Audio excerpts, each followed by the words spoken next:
Assalamualaikum warahmatullahi wabarakatuh. Salam sejahtera bagi kita semuanya. Om Swastiastu, salam kebajikan, namo buddhaya, rahayu, rahayu, rahayu. Saudara-saudara pungutan pring, tepat berada di ketinggian 1413 saat ini. Kami masuk di gerbang pertapaan Indro Kilo. Nah, seperti ini gerbangnya.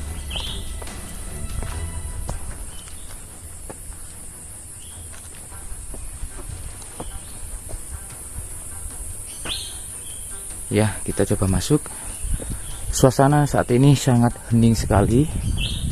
Kabut sudah mulai turun.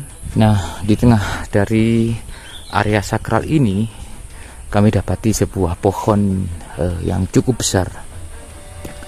Nah, pohon yang cukup besar dengan diameter sekitar 2-3 meter berada di tengah dari area sakral. Kalau kita menuju ke sini sekitar 10-20 meter dari gerbang tadi ada sebuah tempat yang dikeramatkan, merupakan sebuah punden begitu. Namanya Eyang Kabul atau Sri Menganti. Kami juga belum begitu tahu asal mula dari Eyang Kabul atau Sri Menganti ini, yang kemungkinan juga diberikan oleh para pendahulu ataupun tokoh masyarakat di daerah sini dulu ya. Nah, sudah diberi cungkup dengan cat kuning hitam begitu, dengan sekitar 5 anak tangga. Kita coba naik ke sini. Nah, kita naik, kita lepas alas kaki dulu. Coba kita lihat apa sih yang berada di dalam dari sebuah tempat Eyang Kabul ini. Nah, sepertinya sebuah artefaktual. Nah, seperti ini. Kita coba lihat ya. Bismillah. Nah, ini sebuah ornamen candi. Nah, dalam bentuk, kalau saya lihat sekilas seperti makara begitu. Seperti makara. Makara yang biasa berada di kanan kiri dari sebuah gerbang candi ya, yang saat ini sudah ditutupi oleh kain putih. Terdapat foto di dalamnya, namun mohon maaf saya sensor karena menyangkut dari pribadi seseorang. Ini adalah tempat sesajen kalau istilah Jawa untuk menghormati tempat di sini ataupun orang-orang leluhur yang ada di sini dulu, yang sebagaimana perjuangan mereka yang memperjuangkan wilayah ini, yang saat ini kita tinggal menikmati dalam keadaan yang sudah tentram ya, merdeka. Namun di masa kelam tempat ini bisa jadi tempat ini juga merupakan persembunyian dari para pejuang kita, para pahlawan kita ya, yang waktu itu dijajah, mempertahankan tempat ini. Yuk, kita akan lanjutkan karena di sini banyak tempat-tempat yang cukup sakral begitu, tempat-tempat yang dipundenkan ya. Nah, seperti ini. Dan jungkup ini baru.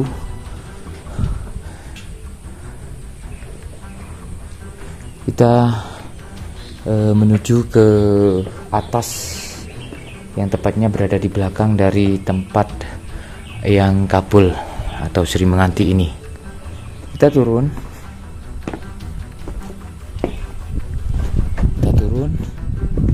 Nah, ini sebagai bukti bahwa saya saat ini berada di pertapaan Indro Kilo di ketinggian 1413 mdpl.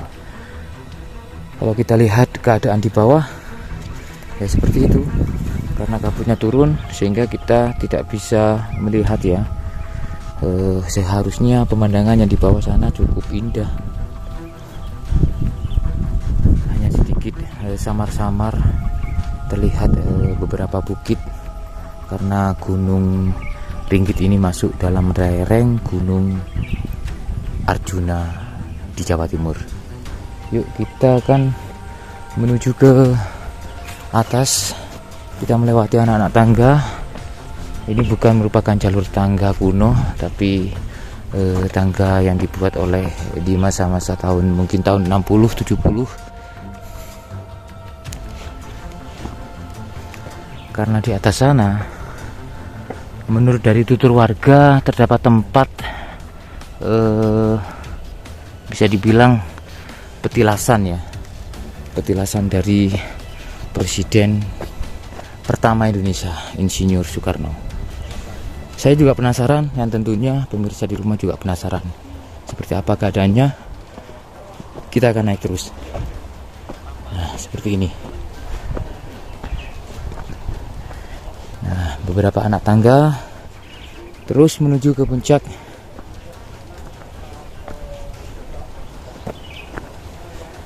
Nah, dan sepertinya sudah gerimis ya. Ini sudah mulai basah tanahnya. Gerimis sebentar di sini barusan.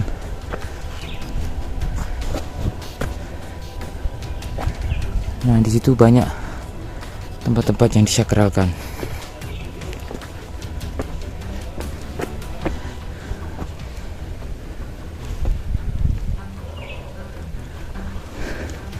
Mohon maaf agak ngos-ngosan.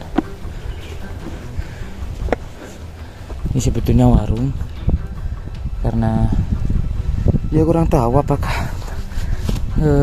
kurang diminati atau gimana ya. Padahal ini hari Minggu, tapi tidak banyak pendaki yang datang sini. Bahkan banyak warung-warung yang tutup begitu. Jadi ini hari Minggu. Harusnya di gunung-gunung tertentu kan banyak para pendaki yang mendaki sini. Ada Pondok Ringgit, Pondok Salak ya. Warung-warungnya dinamakan seperti itu. Kita naik terus.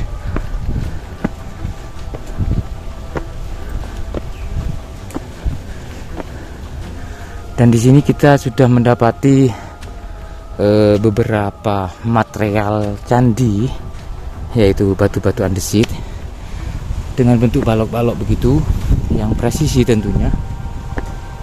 Nah, ini kita bisa lihat ada bekas potongan di sini ya. Ini merupakan material bangunan candi atau bangunan suci dulu, tapi mungkin terhempas karena sebab apa, mungkin bencana ataupun apa ya. Jadi berserakan di sini, yang saat ini sudah ditata tidak pada tempatnya. Kita naik terus.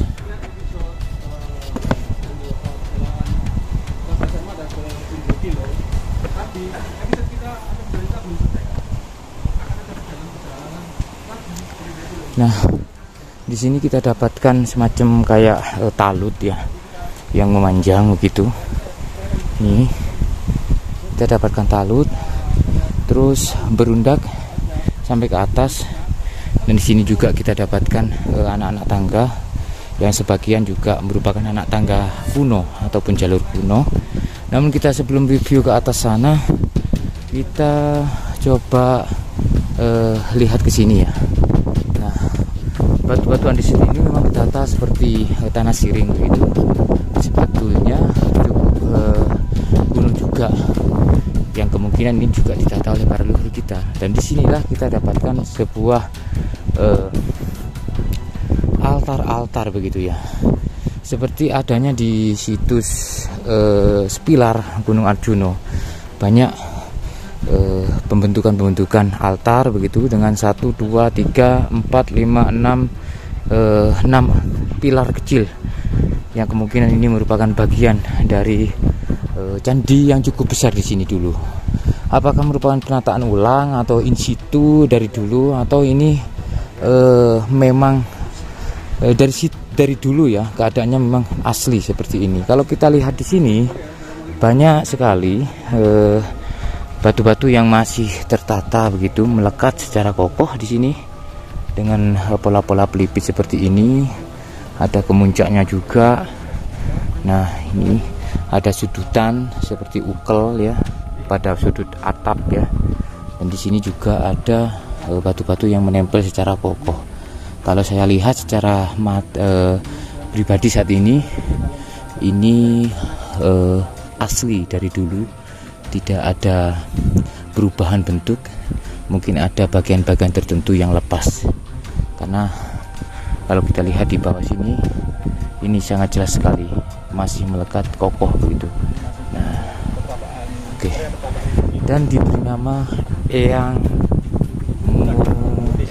Mundisari. Nah, ini namanya. Ya. Yang jelas tidak ada kaitannya dengan tempat ini.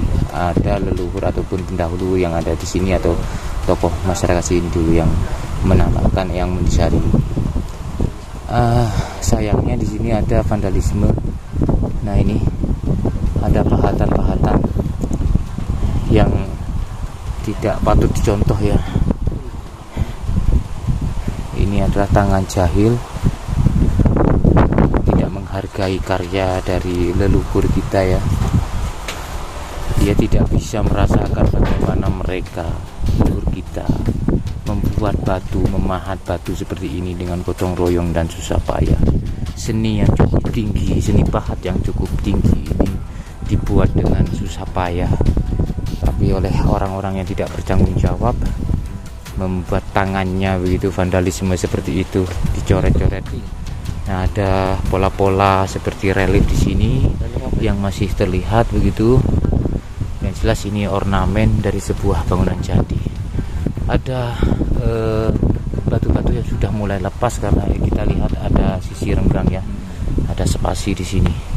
Ini bangunan asli ya. Jadi bangunan asli kalau dari bawah ya. Ini seperti Tridharma gitu ya? Iya, Trimurti. Trimurti ya. Iya, merupakan altar ya pemujaan di zaman itu. Jadi, kalau kita lihat latar belakangnya bisa jadi Hindu Siwa. Hindu Siwa ya.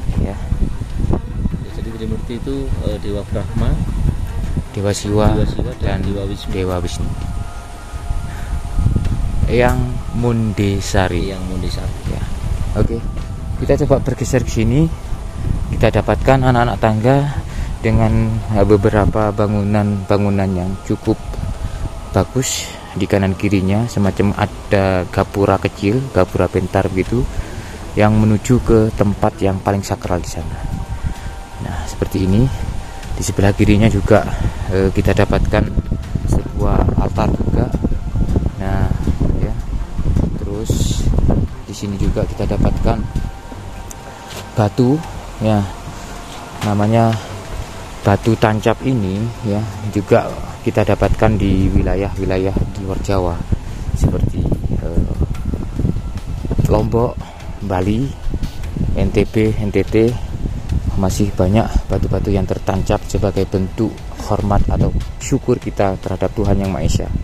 Jadi ini adalah doa secara vertikal begitu. Yuk kita coba lihat. Ini sangat jelas sekali ya. Terlihat pilar di sebelah sini masih kokoh. Padahal ini berada di puncak gunung, tapi ada sebagian yang sudah mulai runtuh. Bahkan kita dapatkan semacam kayak pola ukel di sini, lingkar seperti itu. Terus pelipit serta beberapa kemuncak. Kita dapati juga di sini ada semacam tempat ya jongkok begitu dengan beberapa bagian ataupun bahan-bahan sesajen ya, namanya Eyang Celeng. Eyang Celeng Srenggi. Kalau kita lihat di Gunung Ratu Lamongan, di situ juga ada Celeng Srenggi yang konon katanya merupakan pengawal yang menjaga Gajah Mada di waktu kecil, Celeng Srenggi. Nah, kita coba lihat dalamnya. Ini dibungkus oleh kain putih dan kuning. Nah, kalau kita lihat di sini, di dalamnya ini adalah batu material ya, bangunan candi. Nah, seperti ini. Di semen begitu dibentuk sebuah kubus yang cukup besar dan dinamakan Eyang Celeng Srenggi. Yuk kita bergeser ke arah sana. Kita review tuntas pertapan Indrokilo ini. Kita review tuntas. Nah, sebelum masuk ke sini, kita lihat dulu keadaannya. Di atas banyak bendera merah putih. Ya, ada sekitar 7-8 bendera merah putih, menandakan bahwa ini budaya Indonesia. NKRI harga mati. Kita naik.